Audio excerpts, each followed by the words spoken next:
ሰላም እንዴት ናችሁ? ዛሬ ኦሪት ዘፍጥረት 3ኛው ምዕራፍ ጥናት እንጀምራለን። ይህ ምዕራፍ ስለ ሰው አለመታዘዝ ወይም በእንግሊዝኛ ተፎል ወይም ውድቀት ይሉታል እና ብዙ ጊዜ ለምንጠየቀው ጥያቄ መልስ ይሰጠናል። ለምንድነው ሰዎች ክፉ ነገር የሚያደርጉት? ለምንድነውስ ክፉ ነገር ምድር ላይ የሚፈጠረው? ብዙ ሰው የሚለው ደግሞ እግዚአብሔር ካለ ስቃይ ለምን በዛ? ሰው ለምን ይራባል? ለምን ይሞታል? ለምን ይደፈራል? ለምን ይሰረቃል? ለምን ይገደላል? ለነዚህ ጥያቄ መልስ መነሻ ይህ ምዕራፍ ነው። ስለዚህ ምዕራፉን አንድ ላይ እናንብብ፣ ከዛ ወደ ጥናቱ እንገባለን። ምዕራፍ 3 የሰው አለመታዘዝ። እባብም እግዚአብሔር አምላክ ከፈጠራቸው ከምድር አራዊት ሁሉ ይልቅ ተንኮለኛ ነበረ።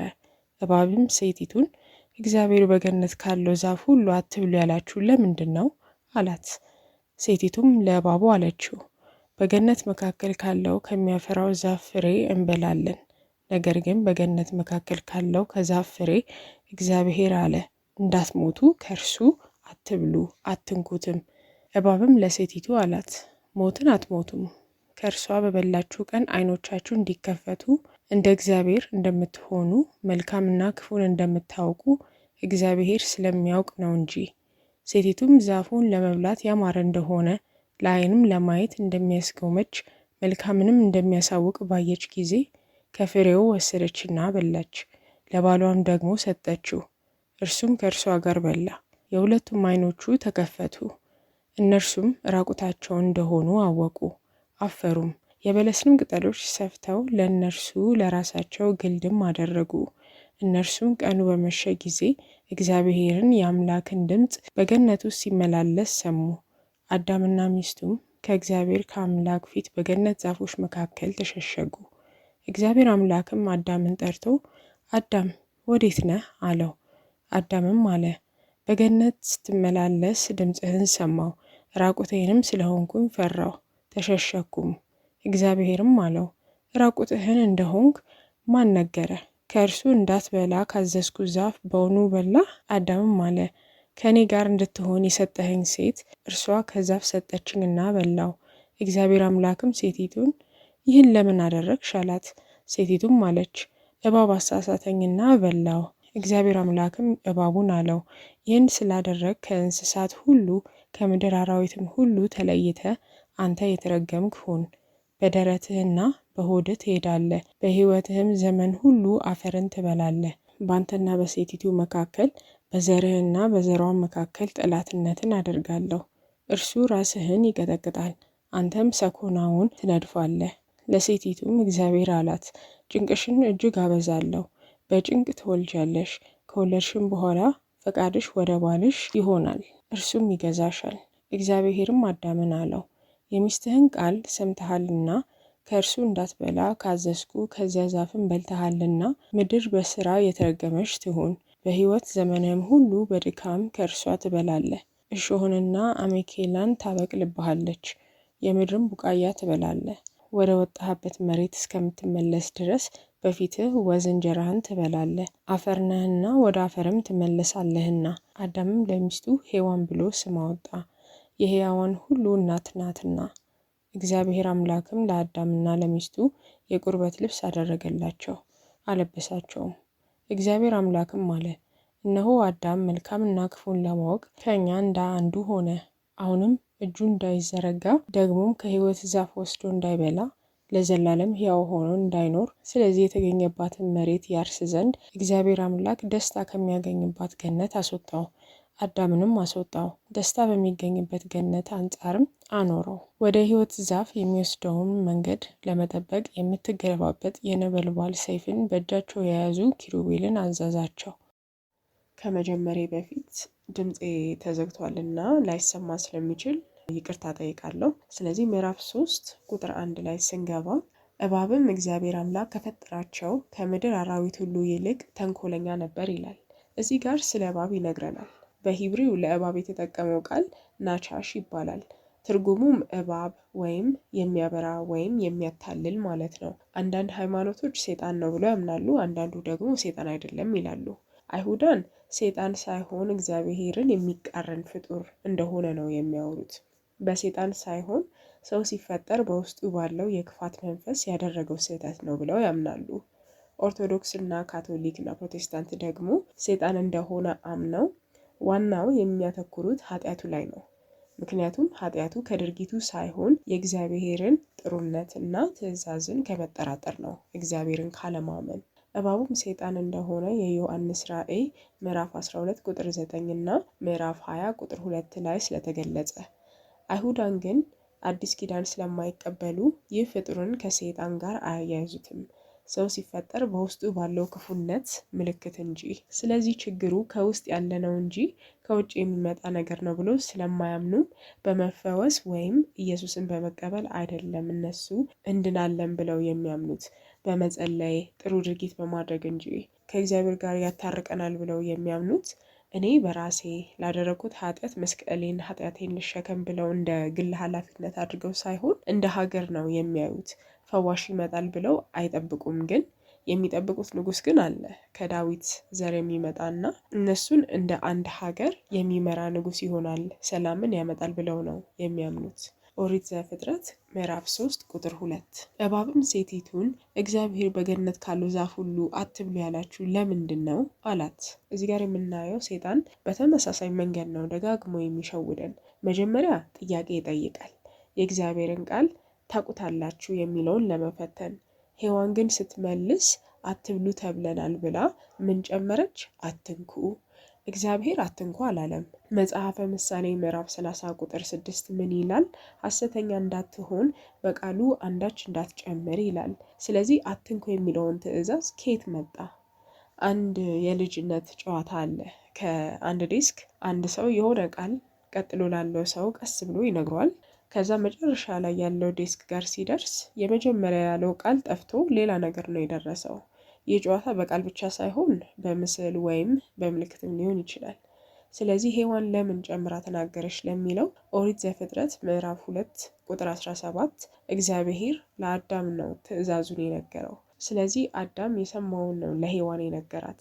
እኛም በእርግጠኝነት አንድ ሰው ምን አለ ብንባል ቃል በቃል አናስታውሰውም። ስለዚህ እንዴት አዳም ወይ ሔዋን ቃሉን ጨመሩ ብሎ ለመገሰጽ ኃይል የለንም።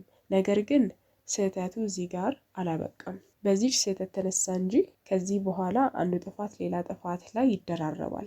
ለዛም ነው ሁሉንም ማወቅ ባንችልም አንድን እውቀት ወደ ሌላ ሰው ስናስተላልፍ መጠንቀቅ ያለብን። ትንሽ ስህተት እየተንከባለለ ከባድ ኃጢአት ላይ ስለሚደርስ፣ ያ ማለት ግን ባናውቅ ይሻላል ብለን እጃችንን አጣጥፈን መቀመጥ ማለት አይደለም። ለማወቅ ለመረዳት መሞከር።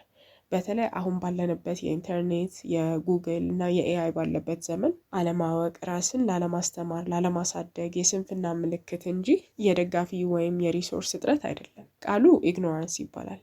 በአማርኛ ድንቁርና እንለዋለን። አለማወቅ አይደለም ችግሩ። ስንወለድ እያወቅን አይደለም የተፈጠር ነው። ነገር ግን ማወቅ እየቻልን ላለማወቅ መወሰን ከባድ ነው። ማርቲን ሉተር ኪንግ ጥቁር አሜሪካዊ አክቲቪስት ምን ይላል? በዓለም ላይ ከድንቁርና የበለጠ አደገኛ ነገር የለም ይላል። በአሁኑ ዓለም ደግሞ እውቀት በእጃችን ነው። ማንኛውንም መጽሐፍ እጃችን ላይ ነው ያለው። ማንበብ ካልፈለግን ደግሞ በቪዲዮ ምንም ሳንከፍል በነፃ መማር እንችላለን። መጠንቀቅ ያለብን ግን እውቀት ቢበዛም በዛው እጥፍ ስህተትም ይበዛል። ስለዚህ የመሳሳት እድሉ በጣም ከፍተኛ ነው። እኔም አንዱን ይህንን የመጽሐፍ ቅዱስ ጥናት አልጀምርም ብዬ ለብዙ ዓመታት ያቆየሁትም ብሳሳትስ የሚለው ፍራቻ ነው። ግን ፍራቻ ከእግዚአብሔር የመጣ አይደለም፣ የሰይጣን ቢላ ነው እንጂ። ያ ፍራቻ ሲያጋጥመን ማቆም ሳይሆን በእምነት መጓዝ አለብን። በአይን ለማይታየው መንፈስ ይመራናልና አቅማችን እስከሚችለው ድረስ መጓዝ።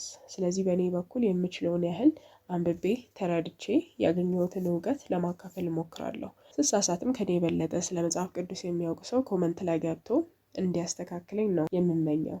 ከዛ በላይ ምንም ማድረግ ስለማይቻል ከኔም አልፎ ብዙ ነገሮች ሊሳሳቱ ይችላሉ። ለምሳሌ ዜናም ይሳሳታል።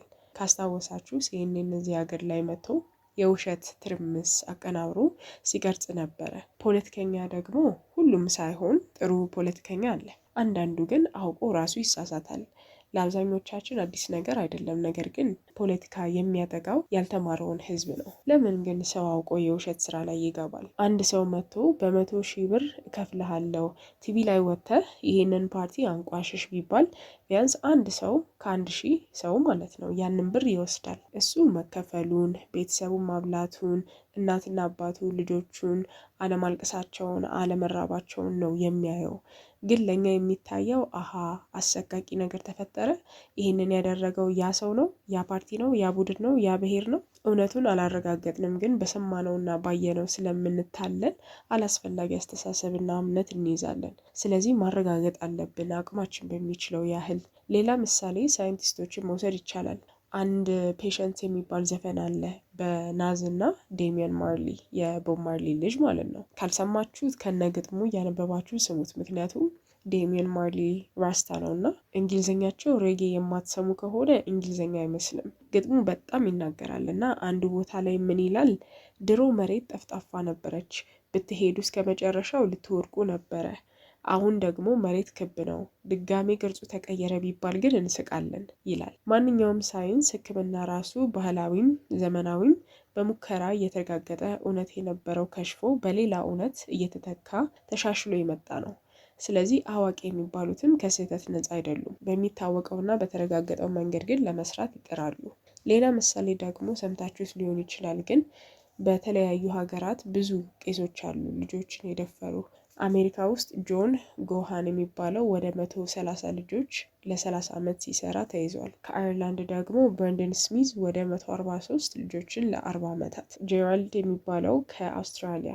ዊኪፒዲያ ላይ የተመዘገቡት የቄስ ማዕት በዚህ ድርጊት ብዛቱ ያስደነግጣል። ስለዚህ ማን ላይ ነው ሙሉ እምነታችንን መጣል የሚቻለው? ፈጣሪያችን ላይ። እስካሁን የጠቀስኳቸው እንዳለ እኔንም ጭምር ወደ እግዚአብሔር ለማቅናት ደጋፊ እንጂ ሁሌም እውነታ አይሆኑምና የምታዩትንም የምትሰሙትንም እስከ ዛሬ የተማራችሁትንም ሁሉንም ነገር መፈተን አለባችሁ። እምነታችን እውቀታችን መሰረት ከሌለው ወዳቂ ነንና። ሂስትሪ ላይ ስትማሩ ራሱ አሜሪካን ያገኘው ሰው ክሪስቶፈር ኮለምበስ ይልና በሚቀጥለው አረፍተ ነገር ስለ ኔቲቭ አሜሪካን ያወራል። እዛ የነበሩትን ሰዎች ማለት ነው።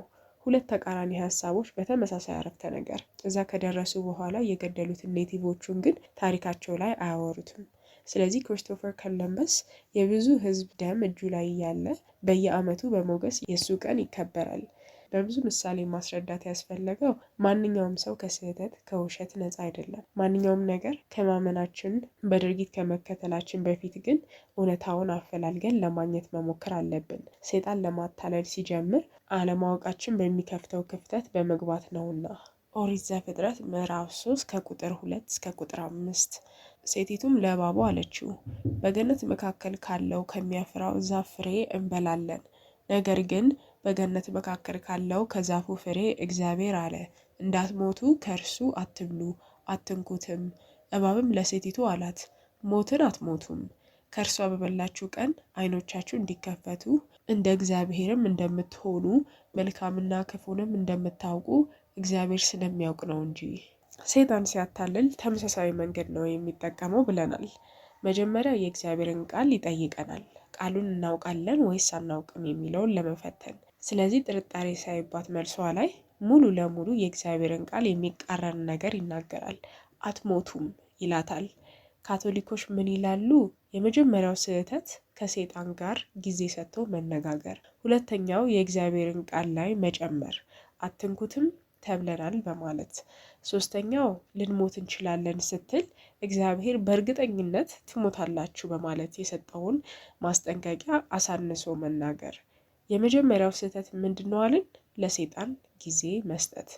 ለማይሆን አስተሳሰብ ጊዜ ሰጥተን ካብሰለሰል ነው ቀስ በቀስ ወደ ድርጊት ይቀየራል። ቀላል ምሳሌ፣ ብዙ ተማሪዎች ጥናታቸውን ፕሮክራስቲኔት ያደርጋሉ። ያ ማለት በኋላ እያሉ መቼም ሳያጠኑ ይቀራሉ። ብዙ ሰዓት ካሰብንበት ጥርጣሬ ውስጥ እንገባለን፣ ጭንቀት ውስጥ እንገባለን። ከዛ ማድረግ ያለብንን አናሳካም። ሌላ ምሳሌ ደግሞ ልብ ወለድ መጻፍ የፈለገ ሰው ብዙ ሀሳቦችን ያስብና አይጽፈውም። ቤታችንን ነገ እናጸዳለን፣ አይ ከነገ ወዲያ በቃ እያልን አንድ ቀን ቆሻሻው ከምናጸዳው አቅም በላይ ሆኖ ይጠብቀናል። ስለዚህ መፍትሄው ምንድን ነው? የናይኪ ጫማ ማስታወቂያ ነው እንዳትሉኝ፣ ግን ጀስት ዱ ኢት። ጥርጣሬ እንዲገባ አትጠብቁ። ወዲያውኑ ማድረግ ያለባችሁን ካረጋገጣችሁ በኋላ አድርጉት። ፈተና 1 ወር ቀረው፣ መጽሐፉን ከፍቶ ቁጭ ብሎ ማጥናት። ያን ዘመድ ግን መጠየቅ እፈልጋለሁ፣ ግን ሩቅ ነው፣ ተነስቶ መሄድ። አይ እኔ መግዛት አልፈለኩም፣ ግን ጓደኞቼ ሁሉ አያስፈልግም። ለጥርጥር ጊዜ አለመስጠት። ሌላኛው በኦርቶዶክስ እግዚአብሔር ለሰው እውቀትን የመስጠት እቅድ ነበረው፣ ነገር ግን በጸጋ እንጂ በአመፅ አይደለም። ሰው ቀስ ብሎ እግዚአብሔርን በመታዘዝ በማመን በህሊና በማደግ ነበረ። ሰይጣን ግን ይህንን ጊዜ አሳጠረው። እንደ ስጦታ መሰጠት የነበረበትን ራሳችን ዝግጁ ሳንሆን እንድንወስድ ገፋን ተብሎም ቅዱስ ኢራኒዮስ ይናገራል። ኦሪት ዘፍጥረት ምዕራፍ 3 ቁጥር 6 ሴቲቱም ዛፍ ለመብላት ያማረ እንደሆነ ለዓይን ለማየት እንደሚያስጎመጅ መልካምንም እንደሚያሳውቅ ባየች ጊዜ ከፍሬው ወሰደችና በላች፣ ለባሏም ደግሞ ሰጠችው፣ እርሱም ከእርሷ ጋር በላ። ሔዋን በሶስት ነገር ነው የተታለለችው። የመጀመሪያ በስጋ ምን ይላል? ዛፉን ለመብላት ያማረ እንደሆነ በምግብም ስለሆነ የመጀመሪያ ውድቀታችን ጾም ስንጾም ያንን የውስጣችን ያለውን የስጋችንን ምኞት እየተቆጣጠርነው ነው ማለት ነው። ሁለተኛው ለዓይን እንደሚያስጎመጅ በዓይናችን እንታለላለን። እዚህ ምድር ላይ መጥፎ ነገሮች አብዛኛው ጊዜ መጥፎ ነገር መስለው አይታዩንም፣ እንደውም ጥሩ መስለው ነው እንጂ። የሰይጣን ምስል አብዛኛው ሰው የሚመስለው ፍየል መሳይ ነው። ከነ ቅንዱ ከነ ጭራው ሹካ ይዞ ነው ስዕሎች ላይ የምናየው። ግን ትንቢተ ሕዝቅኤል ምዕራፍ 28 ቁጥር 17 ስለ ውበቱ ይናገራል። የሚያታልለንም የልባችንን መሻት ተጠቅሞ ነው። ገንዘብ ነው የምትፈልገው? ይህንን ሰው ሰርቀህ ና ይልሃል። ስራ ነው የምትፈልገው? የስራ ማመልከቻ ላይ ዋሽ ይልሃል። ያችን ሴት ነው የፈለግከው? ከባሏ አፋታት ይልሃል። ስለዚህ እዚህ ምድር ላይ እስካለን ድረስ ምንድን ነው ፍላጎታችንን የሚለውን ዘርዝረን ጽፈን እግዚአብሔር በፈቀደው ጊዜ እኛ ይሄንን ስጦታ ለመቀበል አቅም ባለን ጊዜ እንደሚሰጠን ራሳችንን ያለምንም ጥርጥር ማሳመን አለብን። ሶስተኛው የተታለለችበት መንገድ መልካምን ለማወቅ እስካሁን እግዚአብሔር ነው ይህ ጥሩ ነው ይህ መጥፎ ነው ብሎ ሲለይልን የነበረው። እዚህ ጋር ስህተቱ ምንድን ነው? እኛ አንድ ነገር መልካም ነው ካልን እግዚአብሔር መልካም ነው ስላለ ሳይሆን እኛ ስለወሰንን ነው። ያ ማለት ከእግዚአብሔር ጥበብ ጥገኛ መሆን ፈለግን። ኦሪት ዘፍጥረት ምዕራፍ 3 ቁጥር 7 የሁለቱም ዓይኖች ተከፈቱ፣ እነርሱም ራቁታቸውን እንደሆኑ አወቁ፣ አፈሩ።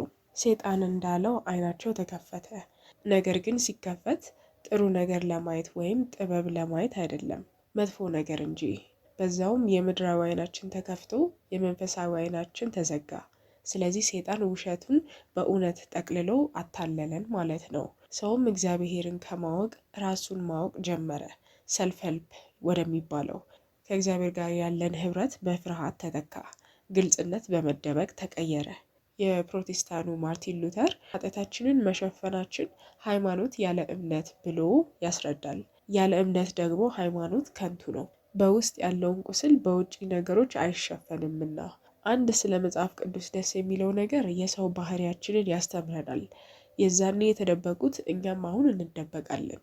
ኃጢአት ስንሰራ የአብዛኞቻችን የመጀመሪያ ሀሳብ እግዚአብሔር ፊት ቀርበን ይቅርታን መጠየቅ ሳይሆን መደበቅ ነው፣ ማፈር። በዛ ክፍተት ሰይጣን ይገባና ለበለጠ ኃጢአት እያጋለጠ ክፍተቱን ያሰፋዋል እግዚአብሔር እስከማይታየን ድረስ። ኦሪት ዘፍጥረት ምዕራፍ 3 ከቁጥር 8 እስከ ቁጥር 10 የበለስንም ቅጠሎች ሰፍተው ለእነርሱ ለራሳቸው ግልድም አደረጉ። እርሱም ቀኑ በመሸ ጊዜ እግዚአብሔርን የአምላክን ድምፅ በገነት ውስጥ ሲመላለስ ሰሙ። አዳምና ሚስቱም ከእግዚአብሔር ከአምላክ ፊት በገነት ዛፎች መካከል ተሸሸጉ። እግዚአብሔር አምላክም አዳምን ጠርቶ አዳም ወዴት ነህ አለው። አዳምም አለ በገነት ስትመላለስ ድምፅህን ሰማሁ፣ ራቁቴንም ስለሆንኩኝ ፈራሁ ተሸሸኩም። እግዚአብሔር አዳም ወዴት ነህ ሲል የተደበቁበትን ቦታ አለማወቅ ሳይሆን በእነሱ በኩል የመንፈሳዊ ስባሬ እንዳለ ስላወቀ በእኔ በኩል የት ነህ ማለት ነው። በእንግሊዝኛ where are you in relation to me አይነት ሀሳብ ነው ይላሉ አይሁዳን። እግዚአብሔር ማመጣጡን ስናይ ሊቆጣ አይደለም፣ ቀርቦት እንደ አባትና እንደ ልጅ እንዲነጋገሩ በራሱ ፈቃደኝነት ከተደበቀበት ቦታ ሳይፈራ እንዲወጣ እንጂ። አንዳንድ ሰዎች የሚያነሱት ጥያቄ ለምንድን ነው እግዚአብሔር ይቅር ያላላቸው? በአንድ ስህተት ይህ ሁሉ ቅጣት ተገቢ ነው ወይ? አስተውሉ። እግዚአብሔር ሲመጣ ቦግ አድርጎ መሬቱን አንቀጥቅጦ አውሎ ንፋስ ይዞ ያለምንም ንግግር ምድርን ለማጥፋት ይችላል። የግሪክ ጋድ ዙስ ለምሳሌ ቢሆን ኖሮ እንደዛ ነበር የሚያደርገው። እግዚአብሔር ግን ሰውን ላለማስደንገጥ በተረጋጋ መንገድ ቀርቦ ከተደበቀበት ቦታ እንዲወጣ ጠየቀ። ጥሩ አባትነትም የምንማረው ለመጀመሪያ ጊዜ ከእግዚአብሔር ነው። ልጁ ስላጠፋ ብቻ ተነስቶ የሚማታና ተረጋግቶ ልጁን ስለ ስህተቱ የሚያስተምር አባት የትኛው ጥሩ አባት ነው ቢባል መለየት አያቅተንም። ሌላው ይህ ጥያቄ ለኃጢአታችን ተጠያቂነት እንድንወስድና እንደማንወስድ ይፈትነናል። ይቅርታስ እንጠይቃለን ወይ? አዳምና ሔዋን ግን ሁለቱንም አላደረጉም። ኦሪት ዘፍጥረት ምዕራፍ 3 ቁጥር 11 እስከ 13 እግዚአብሔርም አለው፣ ራቁትህን እንደሆንክ ማን ነገረህ? ከእርሱ እንዳትበላ ካዘዝኩ ዛፍ በውኑ በላህን? አዳምም አለ፣ ከእኔ ጋር እንድትሆን የሰጠኸኝን ሴት እርሷ ከዛፍ ሰጠችኝና በላሁ። እግዚአብሔር አምላክም ሴቲቱን ይህን ለምን አደረግሽ አላት። ሴቲቱም አለች፣ እባብ አሳሳተኝና በላሁ። አዳም ተጠያቂነቱን አልወሰደም። ሔዋንንም እግዚአብሔርንም ወቀሰ፣ አንተ የሰጠኸኝ ሴት በማለት። ኃጢአት ውስጥ ስንገባ ህሊናችን ወደ እግዚአብሔር ሳይሆን ወደ ራሳችን ነው። የመጀመሪያው ሀሳባችንም ራሳችንን ማዳን ነው። ካስተዋላችሁት ራሱን አልወቀሰም።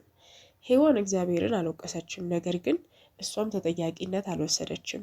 እንደተታለለች እንደተሳሳተች ግን ተናግራለች። ኦሪት ዘፍጥረት ምዕራፍ 3 ቁጥር 14 እግዚአብሔር አምላክም እባቡን አለው፣ ይህንን ስላደረግ ከእንስሳት ሁሉ ከምድር አራዊትም ሁሉ ተለይተ አንተ የተረገምክ ሁን፣ በደረትህም በሆድህም ትሄዳለህ፣ በሕይወትህም ዘመን ሁሉ አፈርን ትበላለህ። ካስተዋላችሁት እግዚአብሔር ሴጣንን አልጠየቀውም፣ ምክንያቱም ክፉ እንደሆነ ስለተረጋገጠ።